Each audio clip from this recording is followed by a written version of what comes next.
Prabowo mendapatkan laporan dari Kepala BNPB bahwa bencananya itu tidak terlalu besar dan hanya mencekam saja di media sosial. Dan omongan Kepala BNPB itu kan ada tuh di hari Jumat ya, dia berbicara di publik dan belakangan setelah dikecam oleh berbagai kalangan ya, termasuk di hari ini ada sidang di MK kan yang mempertanyakan gimana sih Kepala BNPB ini bisa lolos seleksi menjadi Kepala BNPB. Dia meminta maaf pada publik begitu. Dan memang ya Kang, di hari-hari itu pemerintah terlihat sekali gelagapan. Dari Kamis sampai Sabtu itu, akhir pekan itu ya. Akhir pekan itu belum ada menteri yang turun ke lapangan. Menteri yang pertama kali turun adalah Menteri Pertahanan Syafri Samsudin. Dan dia turun bersama Titik Soeharto dan anak Prabowo, Mas Didit ke sana.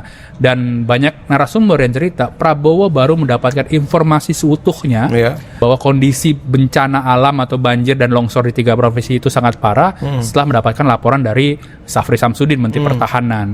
Dan di hari Minggu malam itu para pejabat istana maupun para menteri-menteri itu belagapan, tergopoh-gopoh ya. Bahkan ada yang cerita bahwa ada yang ngeborong sesuatu lah dari Jakarta dibawa ke ke sana, ke Sumatera Barat begitu. Dan jam 10 malam para menteri itu baru diinfokin tuh bahwa Prabowo mau datang ke Sumbar, Sumatera Utara dan Aceh.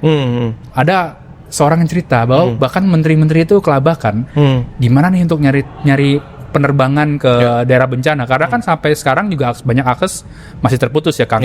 Dan ya penerbangan juga belum pulih seutuhnya begitu.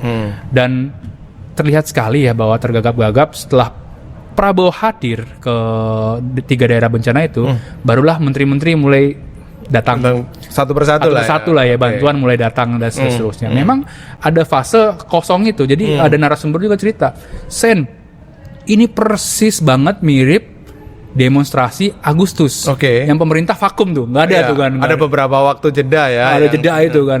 Gue tanya lagi, gue gali kan, kenapa? Ya lagi-lagi Prabowo dikelilingi bubble-bubble itu. Dan akhirnya informasi seutuhnya itu ya datangnya terlambat.